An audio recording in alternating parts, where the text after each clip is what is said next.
What is up, YouTube? We're here with Alex Carminati for our Week 5 NFL predictions. We didn't do last week because we were both really busy, but we are back for Week 5, and there's some really good matchups, some really bad ones, but there's a lot to discuss, injuries, and some of the good matchups. So let's get right into the video. Hope you guys enjoy. So, Alex, we are back for Week 5 of the NFL season.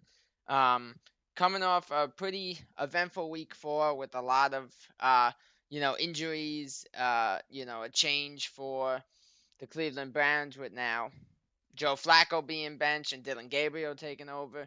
Um, the Bengals really having a bad week. The Vikings having a bad week. What are your thoughts going into this week?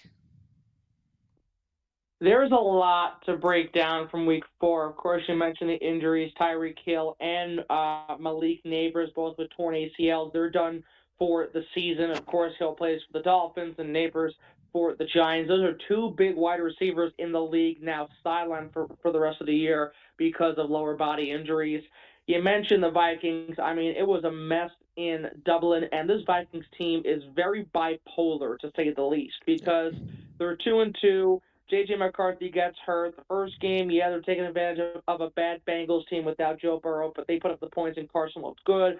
Carson Wentz struggled in that second start he had, but he was able to rebound and still finish with 350 passing yards, 2 touchdowns, even though he threw 2 picks and was sacked 6 times. The Vikings are having a problem as a whole with injuries. That's a big thing for them this year because they have over 10 guys still on the injury report. Yep. You have Aaron Jones out. You have McCarthy still out. Carson Wentz will start again this Sunday in London versus the Browns, who, of course, made their QB change. Joe Flacco now on the bench and Dylan Gabriel getting the start for Cleveland. I mean, it's really something where you have a lot of different scenarios with some teams that were supposed to be pretty good not doing too well. You have some teams who started great and now they're struggling. The Packers, for example, a great 2-0 start. They have that really bad loss to Cleveland and then the most ridiculous tie I've ever seen in my entire life, that 40-40 draw. And you have them in a situation where they're in second place. They're 2-1-1. And the Lions, who they beat, Detroit's won 3 in a row after losing to Green Bay to Yep. begin the season. And in that same division, you have the Vikings, who are 2-2. They're mediocre at best. And the Bears all of a sudden are now 2-2. They've won 2 in a row, and they're at 500. And this NFC North is becoming a lot more crowded than we originally thought it would have been to begin with. So it really says a lot about what the NFL has looked like 4 weeks in. For San Francisco, obviously they began Week 5 with that win. Brock Purdy injured once more, dealing with that turf toe. He didn't play, but Mac Jones Yep. looking pretty good so What a far what as a a and we'll replacement. talk about it, but what a job by them with the injured reserve team they got out there, huh? I mean, they No, are doing basically, phenomenal. and no, they are. No Purdy, no Kittle. McCaffrey is playing now. He's more healthy, but still, isn't at the same level he once was at. Mac Jones balled out, and San Francisco. I mean, I was listening to that game. They had multiple leads. They had that great play to stop Williams at the one with the fumble. San Francisco wanted to lose that game, and they are Yes. like basically saying, "Oh, we won the game. We begrudgingly won it." They obviously don't feel that way, but that's how it came off. Because after the fumble, they nonchalantly go down the field. They let the Rams get the ball back, and they tie and force overtime. And then LA with that aggressive play calling was too much. That was the death right there. And for San Francisco, their kicker made the field goal, the game-winning field goal, by the skin of his teeth. Yeah. So it was a very unimpressive win for San Francisco, even though Mac Jones had over 340 passing yards and a couple touchdown passes. So that really says a lot. But no, you did a very good job outlining what has transpired 4 weeks in. You have a lot of teams that are banged up, a lot of teams that have been disappointing, a lot of teams with good starts and some, bad games recently. And then you have teams like Kansas City, rough start. They're 2-2, and Pat Mahomes made history becoming the Yep. fastest player in NFL history to throw 250 passing touchdowns. So it really has, been a very interesting 4 weeks. And now that we're in week 5, there's a lot more intriguing things to watch out for, and there's a lot more to come. Yep. 100%. But for time purposes, let's get into these games. Obviously, we briefly just talked a little about the Niners game, but after that 49ers Rams Thursday night football game, that was honestly a phenomenal game. I I thought it would be good, but I didn't think it would be that good, especially with the Niners injuries situation. But what are your thoughts from that game?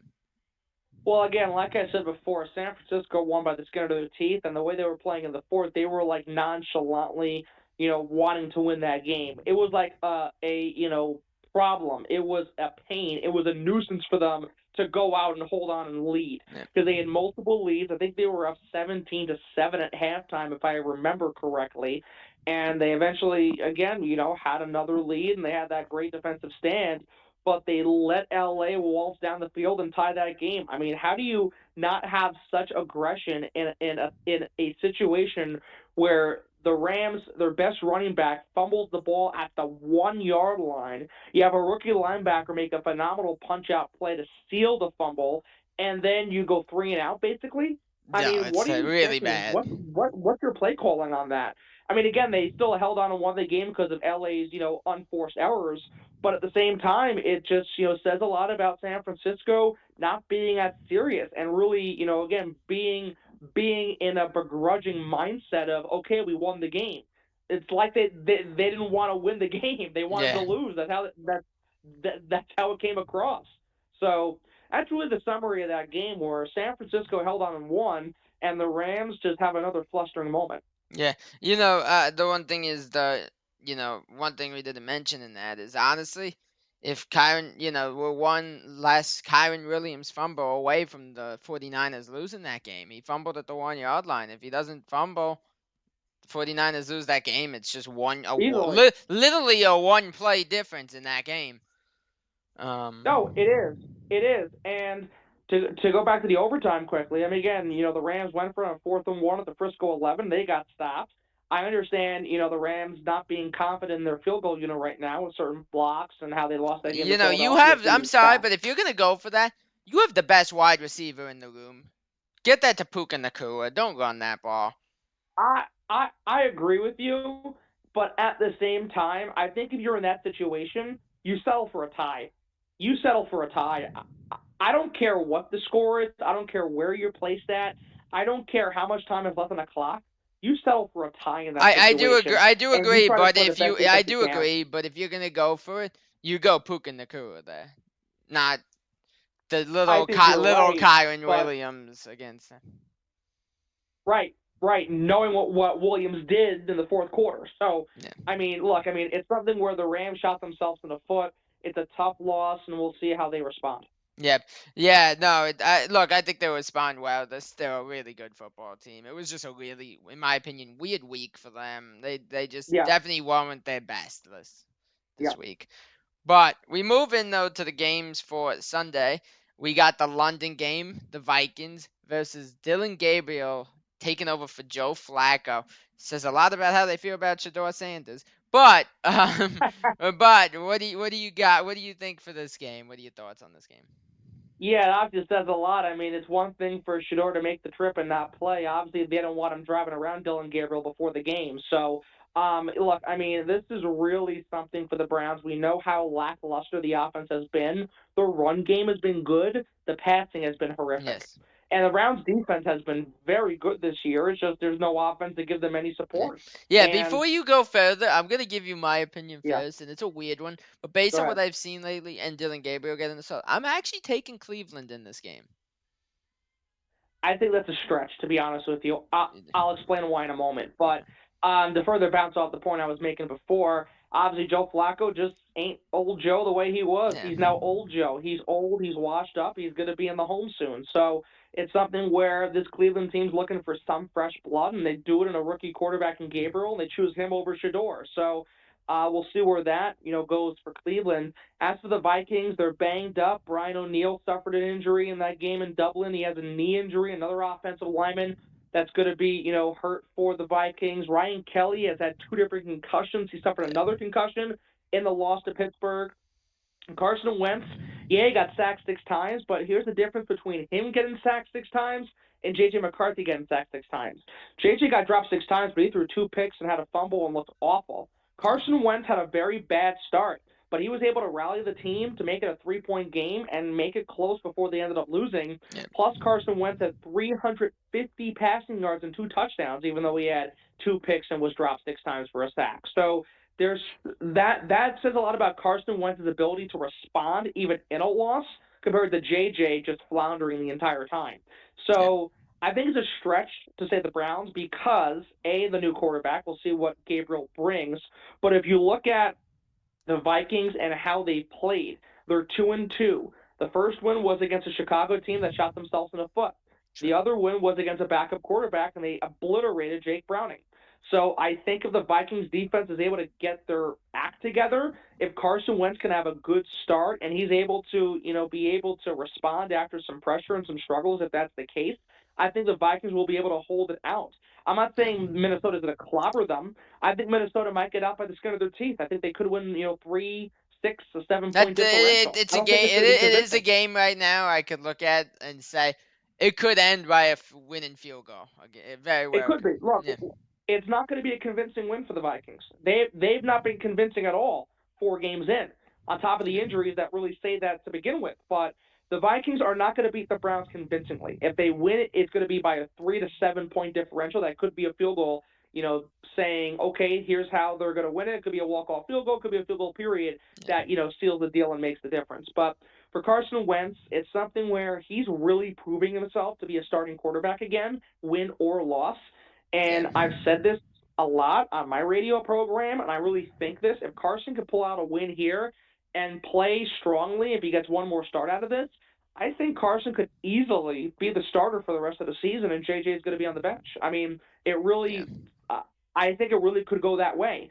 So at the end of the day, I think the Vikings win. A lot of it obviously is how this offensive line goes up against Myles Garrett and that really tough Brown defense. Cleveland could squeak it out too. I'm not saying there's no possibility of that, but I think the Vikings have the better chance of winning the game, a game that could be very ugly. And I'm not comparing Detroit to Minnesota, but the Vikings are going up against a Browns team that was within 7 points of the Lions last week before Detroit ran the table and sealed the Yeah. deal. So the Vikings could be in a shootout could be in a close game rather for a little while. Maybe then they get their act going and they could blow them out. But I think they're not Detroit, obviously. So I think it could be a situation where it's going to be a really close one, and the Vikings will be able to hold on for dear life and win.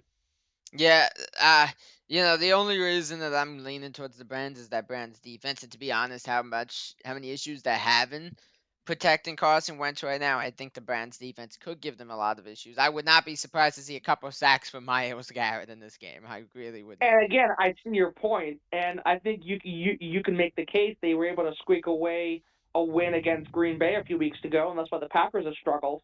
But I think if you look at this Vikings team and the way Carson has been able to be resilient even after that loss to Pittsburgh, I think it's going to be a different story. Again, we'll see what happens, but Yeah. you never know. No matter what, I actually do think it's going to be a fun game to kick off Sunday football. We move in though to the 1 o'clock games. We have a string of a couple really, really ugly games here. By the way, I'm just warning you. Um, we got the Dallas Cowboys against the Jets. What do you think on this game? Other than the fact that the two teams are rough. Well, I'll tell you this much, Jason. It's something where Dallas is a mess, but they're coming off that tie, and they actually looked pretty good against a weak Packers defense. Yes. The fact that they put up 40 points to begin with says a lot. But for Dallas, they were down 13-0. That block PAT, they scored 2 points off of that. They would score 16 unanswered altogether to lead at halftime. So the Cowboys, I'm not saying they have their act together, but they have something going after that tie. I mean, it's one thing to have a 40-40 tie and have that being the final result, but for Dallas, I would say they should be satisfied with how the I game actually ended think as that a whole. I think everybody, especially with how the going into the game and especially with how it started, I think a lot of people expected that to be a cakewalk for the Packers. And Oh, you know what? absolutely. I for the Cowboys, that's got to be considered a win. You're right. That is a win. No, it is a win to a certain extent. Obviously, you want the win itself after you led for a period of time, but the fact that you were able to make progress and be able to expose a Packers defense that started strong and has been weak the past 2 games, the fact that Dak Prescott is able to build that strong connection with George Pickens the way he did, even though he doesn't have CeeDee Lamb for more weeks. CeeDee's still going to be out for a little while. Yeah. So it's something where the Dallas offense I saw make a lot of strides. They made a Yes. lot of improvements after getting blown out by Chicago. They made a lot of strong improvements against Green Bay. And this is a gift for Dallas against a Jets team that was close with Miami but still lost, Yeah. and a Jets team that's an absolute catastrophe. So I think you're going to see a blowout. You're going to see Dallas run the table and nuke them, basically. Yeah. Um. And I don't think anybody sees anything in this Jets team, to be totally honest. I don't. I was I saying it. don't, besides a bunch of little wimps that can't make a tackle. Yeah, I was saying it to a few people the other day that I think, honestly, Brees Hall will be gone from that team by the trade deadline. I think he's so talented, and honestly, he deserves to be somewhere better than, the Jets. So I would not New be shocked. Jersey, yeah. Yes, yeah. Yeah. So I so I do expect him to be gone. Yeah, I think this is gonna be an easy game. Maybe maybe the Jets score a touchdown or two because that Cowboys defense really is atrocious as well. But Oh, it is. that is the one thing that could keep this game close. But yeah, I no matter what, I have to lean towards the Cowboys and what's gonna be honestly a very sloppy football game. Yes, it will be, and Dallas will be 2-1 Yes. after 5 games this season, which Which is says a something. win. Was actually a win for Dallas because I don't think people expected that once they traded Micah Parsons. Absolutely. Yeah. We move in though to the next game. It gets even uglier, by the way, Alex. We got the Giants and Jackson Dart going up against the New Orleans Saints. What do you got here? Look, the fact that Jackson Dart played really Uh, well in his debut and he exposed the Chargers and gave the Chargers a very ugly loss after starting the season 3-0. I think the Giants should really handle New Orleans. And, again, we talked about the Jets and they're a mess. New Orleans is worse, I think, to a certain extent. I yeah, mean, the thing is, at least the Jets have Justin Fields and he's yeah, somewhat productive. yeah. The Saints have nobody on offense Yeah, well, that's doing a very good job consistently. the one thing I've realized on the Saints is they're gonna be in all these games and lose them. Oh yeah, and look, I mean, they've got Kamara still and what have you, but they have no quarterback. They have no offensive rhythm. Yeah, Their defense is a mess. Saints defense has been horrific for several years, and it further proves that this season. And the Giants, when you look at how they played, yeah, there's no Malik Neighbors, but Jackson Dart was able to run well. He was able to develop, a passing game well with their tight end Theo Johnson. Never heard of this guy before he had a touchdown catch last week. And the Giants defense, hasn't been great all season, but they held their ground very well yeah, against a very good Chargers offense.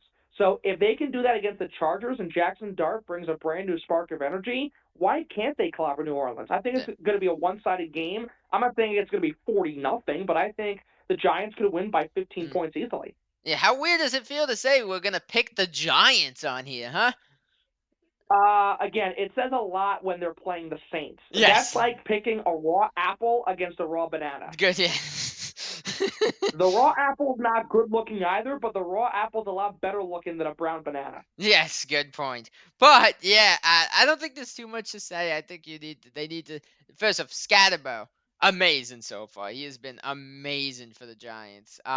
He's gonna need to have a big game. Wandale Robinson needs to stop with his butterfingers out there. Slayton looked pretty good last week, so I still think they have some pieces there that if they start winning some games and you get down the stretch and you're somehow competing for a potential like even wild card spot, you are gonna have to trade for a receiver because you cannot go down the stretch run of the season if you are in a playoff position somehow, which I don't expect. You cannot go down the stretch run with this receiver core. You just can't. Um, I agree with you, and it's something I'll add this quickly. It's something where if the Giants are somehow miraculously in a playoff conversation, I can see Cleveland sending off Jerry Jeudy to New York, it is very possible. That would not shock me. or Um, should I say New Jersey if we're being yes, really honest yes, about it. yes. Yeah, which he goes from Cleveland to New Jersey. It's a little not much Sounds like a better. death sentence. Yeah, not much better. If I'm leaving Cleveland, I want to go somewhere much better than New Jersey. But yeah, I'm gonna take the Giants and definitely an ugly football game. The ugly games, by the way, continue. By the way, We got Geno Smith and the Raiders against Indiana Jones and the Colts. What do you got here? Oh, I mean, look, I know I have a face for radio, but we're starting to get really ugly here with this. And um, the Raiders are a mess. Yeah. The Raiders are a disaster. I mean, there's a reason why they have black colors because every game is going to be a funeral for this team this season. And Geno Smith has been absolutely horrific. And I wouldn't have said that when he was with Seattle because he Yeah. was really good with Seattle. I would have said that when he was with the Jets because he was really bad with the Jets. Well, we're seeing Jets Geno Smith just Yeah. in a different uniform in Las Vegas. And it has been absolutely atrocious. And you bring Pete Carroll out of retirement, you should have left the old boy in the nursing home. I mean, Yeah. there really hasn't been a difference. The fact that the Chicago Bears looked good and convincing last week to get to 2-2 against the Raiders says something. Yes. The Raiders are going to get trashed. The Colts had that loss to LA, but the Colts are still a very good team, and Daniel Jones has had a phenomenal start to the season. Yep. The Colts need a bounce back win. They need a motivator Yeah. to get their And mojo you know going what, again. man? Here's the gift. The Colts win that game if it's not for Avion Mitchell, by the way. He dropped the ball at the 1 yard line, then he cost him another touchdown and a holding penalty. So yeah, so like Avion Mitchell should be cut. He cost him 2 touchdowns in that game. So yeah, the Well, Colts are two mistakes you away could from be being Xavier 40. Howard. You could be Xavier Howard, who retired after 4 games this season. It could be that That yeah, too, but true. but no. At the end of the day, the Colts are going to clobber them. Yeah. No, I don't think there's much to say on this game. I think Genty will be the only upside positive for this Raiders team yet again. But yeah, Colts win and go to 4-1, and the Raiders continue to fall. We move to another even uglier game, by the way. Yes, it could get uglier, Alex. We got Tua turn the ball over, and the Miami Dolphins against Bryce Young and the Carolina Panthers. What do you got here? I don't know what's more painful, watching this game or having a bad bowel movement. I mean, it's going to be something where, I mean, this is going to be awful because Tua doesn't have Tyreek. The Dolphins finally got a win just because they played the Jets. That's the only reason why they have a win this season. And the Carolina Panthers are the Carolina Panthers, and Bryce Young's a bust. Yeah. Jason, we've actually seen a tie this year, and we almost This had a could tie be on the tie. Thursday. This could be the Here's the tie. tie this week. Here's the tie. I'm being serious. Here's the tie. This is a game where like there might be like 5 or 6 interceptions in this game, by the way, because these quarterbacks turning the ball over like crazy. Okay, tie, but to give you an answer, Miami. I say it begrudgingly, but Yes. Miami. But I really believe a tie will happen. I think a tie is very possible, but at the same time, and I'm not giving them much of an edge, but Miami is slightly better. Again, you're comparing a raw apple to a raw banana, so yes. Yeah. Yeah, I don't really even want to cover too much more of this game for time purposes. This game is We going to be we can really. move on, please. Yeah, Please, this game's going to be can really we move bad. on? One thing I will say, A-Chain is going to run all over this Panthers defense, by the way. That is one thing that's going to happen. He might have 2-3 touchdowns against this Panthers defense. And Hunter Renfrow is probably regretting going to Carolina. But we move into a better game. We got the Broncos-Eagles. Broncos completely decimated the Bengals last week, and the Eagles had a really good win. Obviously, the issue for the Eagles so far is they haven't been able to play 2 halves of football so far this Yeah. season. But what are your thoughts on this game? Now, this is going to be intriguing because Denver blew away Cincinnati. Bo Nix looks really good, and he balled out. Now, you can say, oh, it's the Bengals, but Bo Nix is starting to further develop as a legit quarterback in this league, and he is the franchise of the Broncos regardless of how you feel. Yep. The Eagles, you're exactly right. One half goes great. The next half, not too great. It's either they're down and they have to claw back, or they start strong and they're barely holding on to win like they did against Tampa Bay last week. I mean, they were up by, I think, 18 points in 2 different instances, and they only won the game by 6. And if it wasn't for a bad Baker Mayfield pick, they probably would have lost that game. Yeah. So Philadelphia needs to play 60 full minutes of football. You're exactly right. Here's their opportunity to do that. But against a very good Denver team that has the offense doing very well and Broncos defense has always been strong. That was proven again last week against a really weak Cincinnati team. So, Jason, I think we could see another coin flip. I think we could see a really close game. You're going to see a game between 3 and 6 points, that's for sure. But at the end of the day, regardless if it's a full 60 minutes or not, regardless if the first half goes well and the second half goes bad or vice versa, Philadelphia finds ways to win, and I think they're going to find a way to win this week. Yeah. I definitely do agree. The one thing is, and it's not going to get easier this week because of that Broncos defense, but they need to figure out a way to get Barkley going. He has been off to one hell of a slow start. I've never seen Barkley struggle to even get yards. I mean, he's had a really tough time getting through there for yardage, which is not something Saquon Barkley ever deals with, by the way. The Madden curse is real. That's my answer. Oh, I've said it before. I've The mentioned the Madden Madden curse curse. is real. Here it Yeah. is. I mean, Saquon Again, Barkley's highest yardage for the season is 88, which is obviously a good week, but that's not Saquon Barkley numbers. the Madden curse is Yeah. real. No, I agree. I do agree. But yeah, I'm gonna have to lean towards the Eagles in this one. I give them the edge a little bit, but I would be shocked if the Broncos pulled us out just because of that defense and Bo Nix being really good out there. Obviously Evan Ingram's been a nice little pickup. Mims has been good. Sutton's been great. So don't be too shocked. And J.K. Dobbins has been a very nice piece to that offense, especially after losing Javonte Williams. But Mm-hmm. yeah, I will give this one to the Eagles. We move into the final game of the 1 o'clock window. This is going to be a really ugly one, too. The Houston Texans and CJ Stroud coming off their first win of the season against Cooper Rush and the Ravens because Lamar Jackson is out for a couple weeks. What are your thoughts on this one? I thought Miami, Carolina was going to be bad. Look, I mean, this is something where Houston has a real opportunity to take advantage of a Ravens team that has been beyond disappointing. But Cooper Rush has an opportunity to quiet the doubters, has Yeah. an opportunity to flip the script, Yes. knowing Lamar is going to be out for a Yes. period of time. Although The fact that we've gone, unlike the other quarterbacks like Carson Wentz and Jake Bannon that we've talked about with injured quarterbacks, Cooper Rush is not taking over a starting position anyway. he's But not at all. He's not at all. But you're in a conversation where Cooper Rush needs to be the guy to save the season. yes, That's yes. where we're at for the Baltimore Ravens. And coming in, I think everyone and their brother was realistically right by saying Baltimore could be a legit contender for a championship. Yep. And now we're saying they might not even win more games. They might be under 500 for the whole season. Yeah. That's crazy how that's flipped in a span of a few weeks with losses to Kansas City, with Jackson getting injured, with the Lions running the table and Baltimore blowing multiple leads, with the fact that they led by 15 with 4 minutes to go against Buffalo and choked that game away. And their only wins against Joe Flacco and the Cleveland Browns.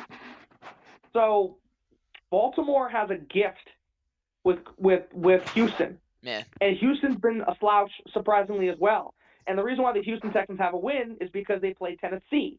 So you have two teams who have had awful starts, who have crummy wins, and have been embarrassed in their losses. Yep. So at the end of the day, you have Cooper Rush, who needs to save the season, and CJ Stroud, who has to prove he can still be a legit quarterback, who needs to avoid having another slump of a campaign. I think with what it really could be, I'm not going to say a tie for this one. What I will say, I think Houston got something going against Tennessee. And that's a game they needed to get something moving in the right direction. So I think Houston's going to carry that and take advantage of a Ravens team who has nothing going right whatsoever. Yeah. Houston's going to win this game. And you know what, in an ugly way, but they're going to win. That rookie running back for the Texans looks very good, by the way. Marks, by the way, which he could be a very, very big piece of that team, by the way, because I don't know if you saw this.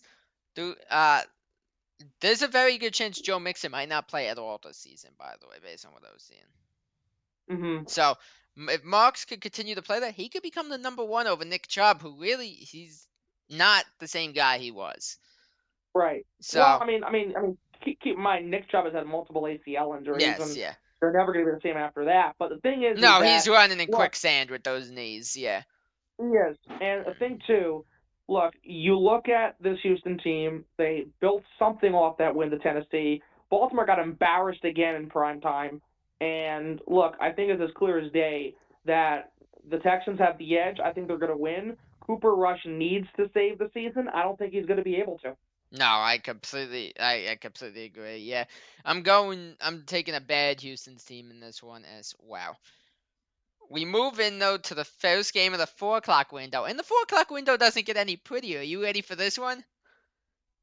Cam Okay, Ward and the Tennessee Titans against Kyler Murray and the Cardinals. What do you got? you're kidding, right? No, that's the game. So Um, yeah, we got Cam Ward against Hornswoggle here. What are your thoughts? I would like to say pass, but I can't. Look, Tennessee has nothing going for them. Cam Ward has looked good, but he's playing with a bunch of grade schoolers basically at Yeah. this point. I mean, he has nothing to go with. And then the Cardinals, I mean, yeah, they had that tough loss to Seattle, but Arizona has had some moments where they looked really good. And, It's just they've shot themselves in the foot multiple times. and So Marvin at the end Harrison of the day, Jr. has hurt them so badly this season, by the way. which is surprising, but that's been the case. Look, Arizona's a team. They've had 10 days of rest after losing on Thursday Night Football. They're going to be rested, rejuvenated. They Yep. have something going their way despite a loss to Seattle. Yeah. And plus, they are in a division with the Rams losing. Yeah.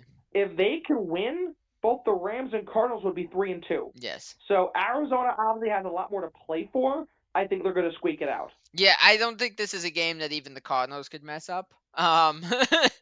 If I'm being You honest you with would you. hope not. Yeah, but look, no matter what, this is going to be a very, very ugly game. This is a game where this needs to be the get right game for Marvin Harrison Jr. right now against this bad Tennessee team.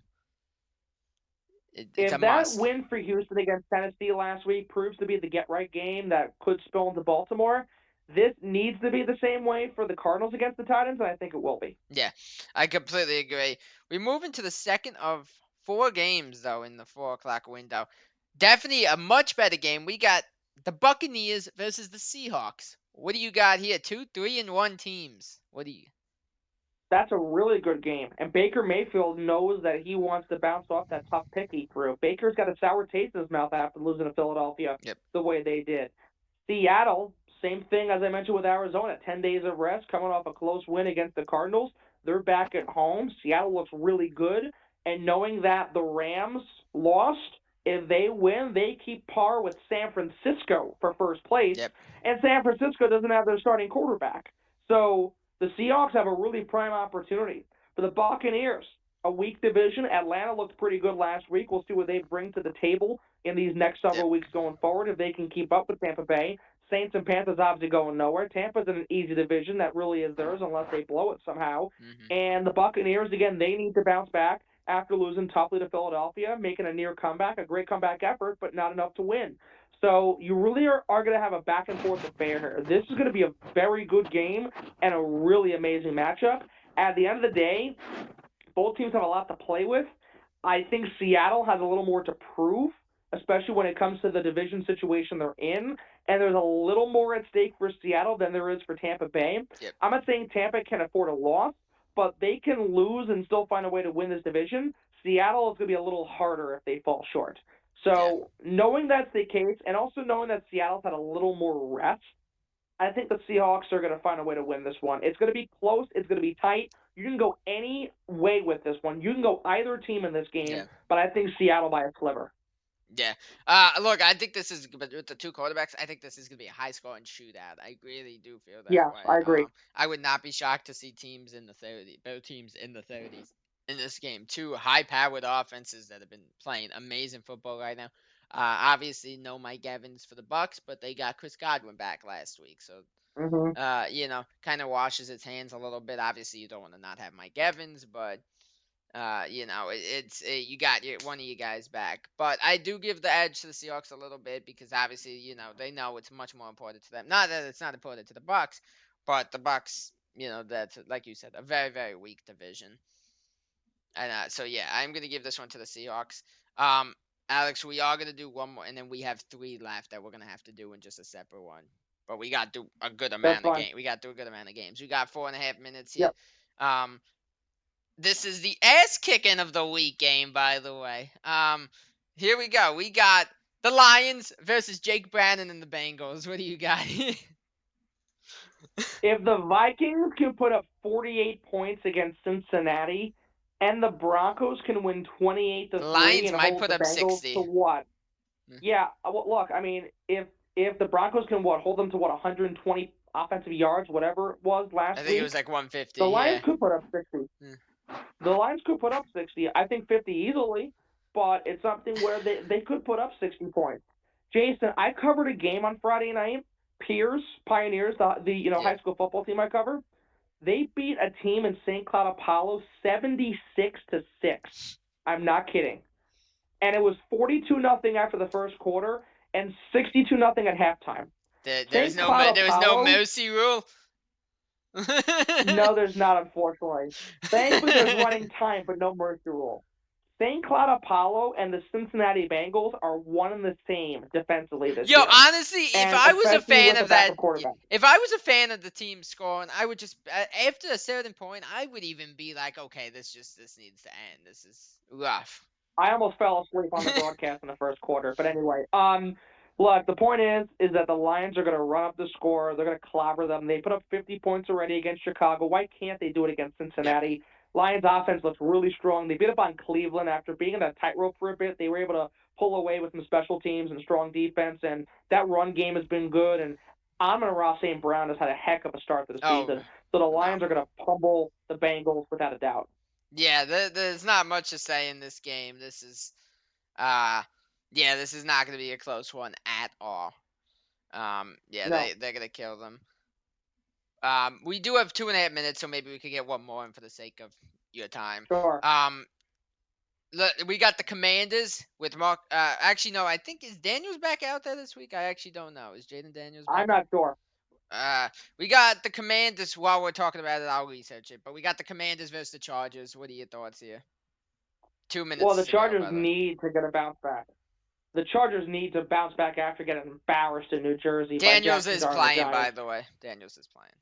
So that makes it harder. I think I think the Chargers will find a way to win. I think they're going to be motivated after losing the way they did. They're not going to want to lose the two straight NFC East teams for Yeah. 2 straight weeks in a row. So Daniels is going to be thrilled to be back. The offense is going to be thrilled to have him back. I think you'll have a close game between these two, like you had last week, surprisingly. But I think the Chargers are going to find a way to squeak it out and prove that they are still a contender. It just happened to be one tough loss, and they just moved on from it. So I think it will be a Chargers win. I think the Chargers get the job done. Yeah, I completely agree. The one thing for Jaden Daniels, and we have a minute and a half. He's playing with a knee brace on. I don't know, so it definitely raises the question of is he really that healthy, like going into this game? That's definitely a concern. Um, but yeah, I think honestly, no McLaurin, Debo Samuel's banged up. Obviously, Eckler is now done for the season. I don't think this Commanders team has enough to compete with them. And the last thing I will say before we move on is that Brian Robinson Jr. trade is looking so stupid, by the way. It is looking like the most idiotic trade that in quite some time, to be totally honest. But yeah, I'm gonna have to no matter what. I'm leaning towards the Chargers in this game. Um, but again, the Commanders are a team that has surprised us in the past, so maybe they do it again. Right. But this Chargers team looks like this is not the old Chargers, despite a loss to the Giants. I still think this Chargers team is a very, very good football team. So I'm gonna take the Chargers in this one. So Alex, we move into our second to last game, Sunday Night Football. Going to be an interesting one because it's a division matchup, uh, and they're not playing too bad. We got Drake May and the Patriots who are 2-2 against the 4-0 Buffalo Bills. The Bills won, but they didn't necessarily have their best game against the Saints. And to be honest, the Patriots could be 3-1 if Ramondre Stevenson didn't keep handing the ball to the Pittsburgh Steelers. So going into this game on Sunday Night Football, what are your thoughts?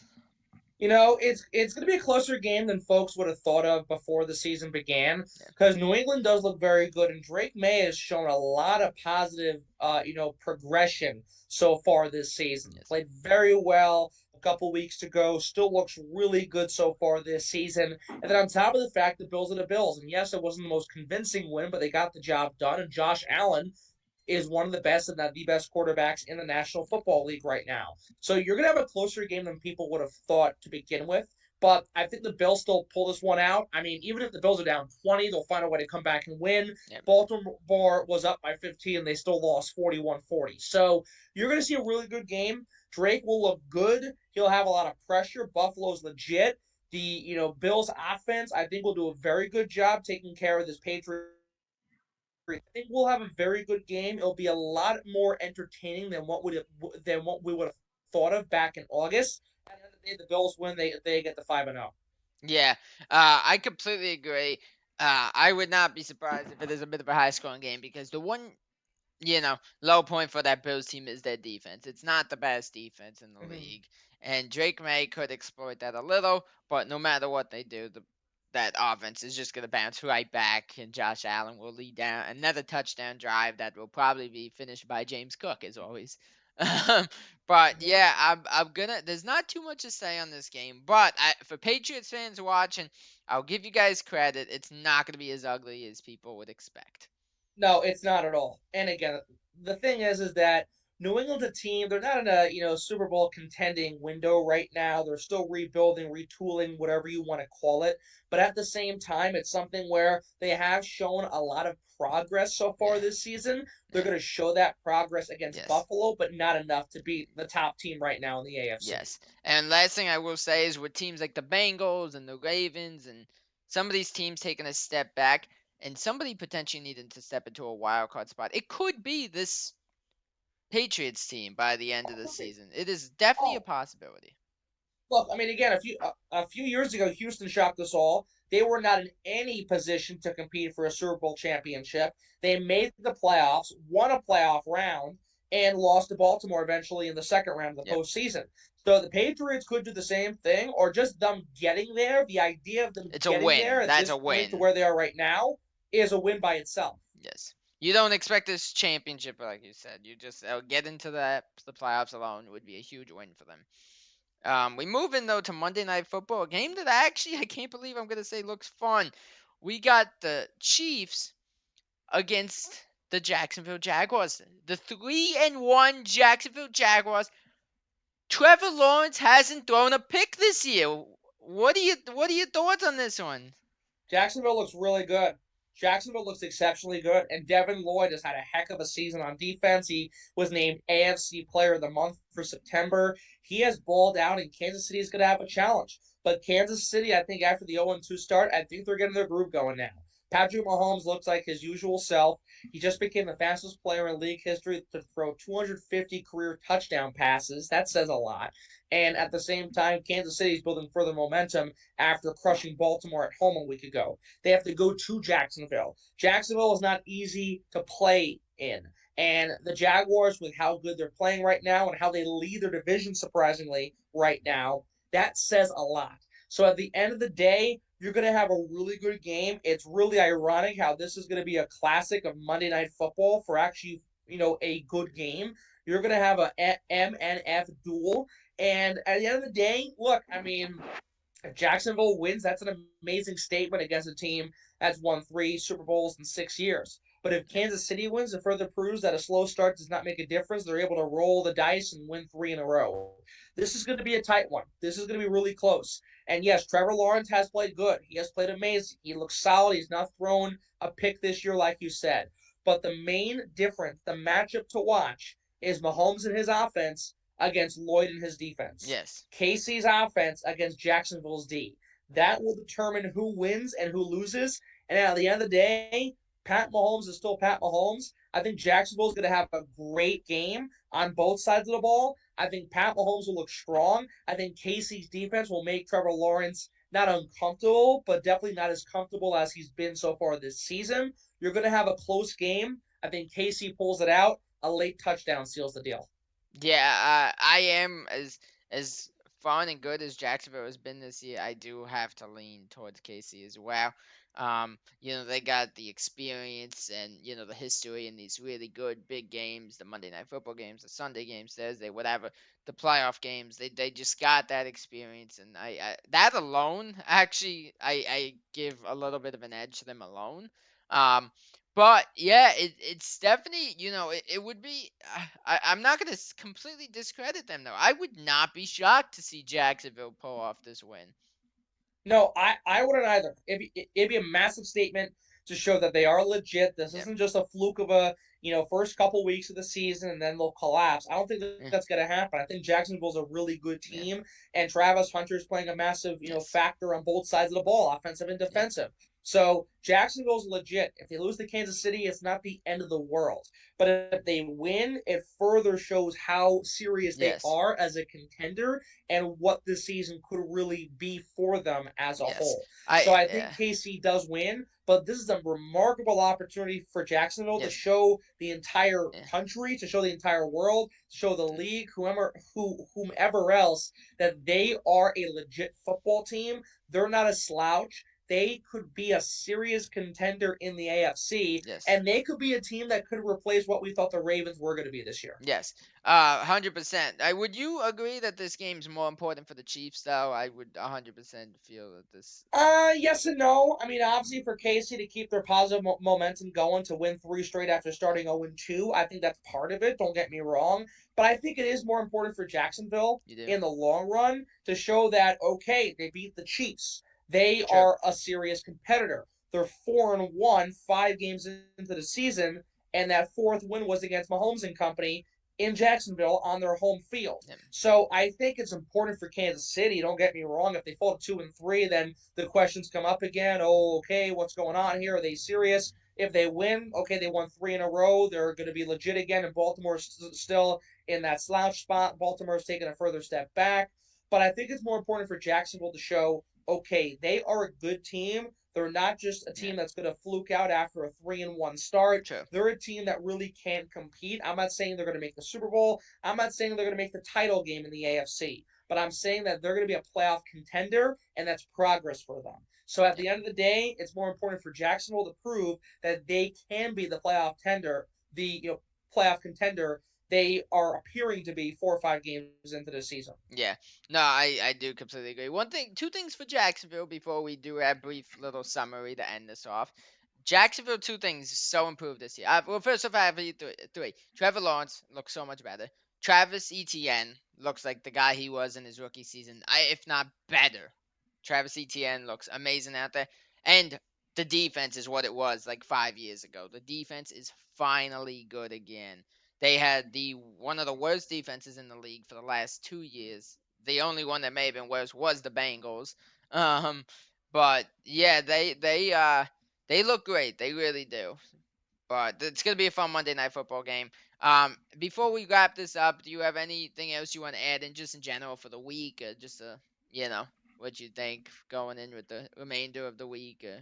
Well, again, to further build off that Jacksonville point, I mean, their defense is exceptional. It's going to be a challenge for Mahomes, but it's more of a challenge for Jacksonville to go up against Mahomes. And like I said, that matchup, the Chiefs' offense against the Jaguars' defense, is going to make or break, determine who wins that game. Thank God the Packers are on bye this week. I mean, thank God they're on bye I can't wait because for the the first Bengals bye. I can't wait. amazing, huh? I can't wait for the Bengals bye. Yeah, I'm sure. I mean, look, thank God the Packers are on bye. First 2 games of the year look great. They're going to be a contender. Last 2 games, they have melted like wax. It has been really, really bad. The fact that it was a tie against Dallas says a lot. That's a loss for Green Bay, really. Yeah. But they really could have suffered a loss if Jordan Love and the offense didn't jerk around those last 10 seconds. And it was such a bad play call, and they took their time so nonchalantly. One more second they wasted, the game would have expired. They would have lost. Yep. So this is a good bye week to have for the Packers to regroup, reset, refocus mentally, physically, etc., and get ready for their next game. So thank God the Packers are on bye. Hopefully they take this time to Yes. just take that rest. Hopefully Micah Parsons is okay. I know he's dealing with some back issues here and there. Micah didn't play as much of a factor in that Dallas game. He had a huge sack though that Yeah. prevented Dallas from walking it off in overtime. I will say that much. But this is something where the Packers really have to really get their act together. They have to dissect what they've done right and what they've done wrong. They have to fix the wrongs and further build on the rights. So we'll see where it goes. And again, it's a perfect time for the Packers to have this bye. Yeah. I think my final thing, because we didn't discuss the Bengals since much, because obviously they're playing the Lions. We think it's going to be a crap show of a game for them. Um, I think it's become a very, very clear, despite what our front office, our coaches say, uh, we cannot survive this season without Burrow and with Brown as the quarterback. We need to make a move. Jameis Winston is literally sitting there as a QB3 on such a low contract. You need to trade for the guy. You need to trade for the guy. That is the last thing I will say for the Bengals. Well, look, I mean, I think you're right, but at the same time, give it a few more weeks. Are they going to be in a position to contend? And I think they're kind of resorting to the idea that they're not going to be. And they want to give Jake Brown the best opportunity, but he's been a mess, and this offense has been atrocious. The And problem is Jamar if you give it a very few frustrating. more weeks to a week 5, sorry, like a week 7, week 8, you might not be able to bounce back. You need to do Right. this now. No, no, you're right. I agree with you, but I'm taking the perspective of the Bengals front office that they don't feel that way. They feel like it is what it is. Yeah, And this could be a situation where they could be content with having a bad season yeah, and they might want a low draft pick to yeah, further build the offensive line around Joe Burrow or yeah, give him another yeah. weapon. You know, who Look, I knows? think if you get crapped on this week like we expect, I think you gotta try to make a move for a quarterback. And you know what? I don't think you even I don't think it was it makes sense. You shouldn't have even attempted it going into this week, except your ass kicking that you're gonna get from the Lions, Oh honestly. no, of course. And then do it I mean again, before the next they are week. not going to win that Yeah, game. and do it before your They are next not going week. to win that game. No, If who they kn- do, that'd be the miracle of so many football Yeah. miracles. No matter who But the quarterback was, I don't think you were winning that game. you can put me in there; they're going to lose 100-0. Yeah. So, yeah, I think after this week, you gotta realize that Jake Brandon is not getting you anywhere. And you know Mm-hmm. what? What does it have? Winston's a couple $1 million. Just try it. At least maybe you could get yourself into even the last wild card spot before the playoffs. First off, the Steelers. They could fall down a little bit because we know they tend to be like 9-8 by the end of a season typically. And you know what? The Ravens look bad. They're still in the Browns of the Browns. You're still in a spot where you could be second in this division. That's Why true. risk? Why risk blowing this?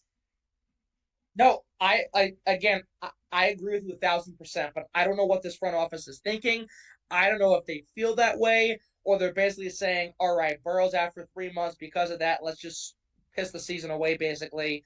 And then go on from there and say, all right, we pissed the season away. Now we're going to get a decent pick and get a decent player to build the further, offensive line we need Joe to have. Or maybe they draft a running back. Maybe they get a better defensive player. We'll see what the draft class looks like as we get closer to it. But it's something where the Bengals could see this as a real situation to look to the future and not worry about the present. No, I do agree on that one. But as a Bengals fan, I'd like to see them kind of try to pull something off. Because honestly, I think Jameis Winston and Jamar Chase could be a very fun combination. Um, but yeah, to wrap it up, it's definitely out of the week so far this season. It's one of the weaker weeks so far. There's definitely a lot of ugly matchups. But there's also a couple really good matchups that make up for it. So it should be an interesting week of football. We're starting to already get to that time where these games are becoming very important. We're 4 weeks away from being through at the halfway point of the season already, which is insane. Time goes way too fast. um, but yeah, no, it's certainly gonna be interesting, and we'll see what happens. It's gonna be a good week. Thank you guys so much for watching that NFL Week 5 prediction video. Um, we say this all the time, but we really do love doing this. And we wish we could do it more as schedules just have completely gotten in the way. But guys, if you are new here, drop a sub. If you guys like the video, leave a like. Also, in the comments below, we would love to hear your guys' predictions for who you think are going to win some of these games. We say this a lot. Usually we don't get anybody's predictions, but I would love to start hearing from you guys on this.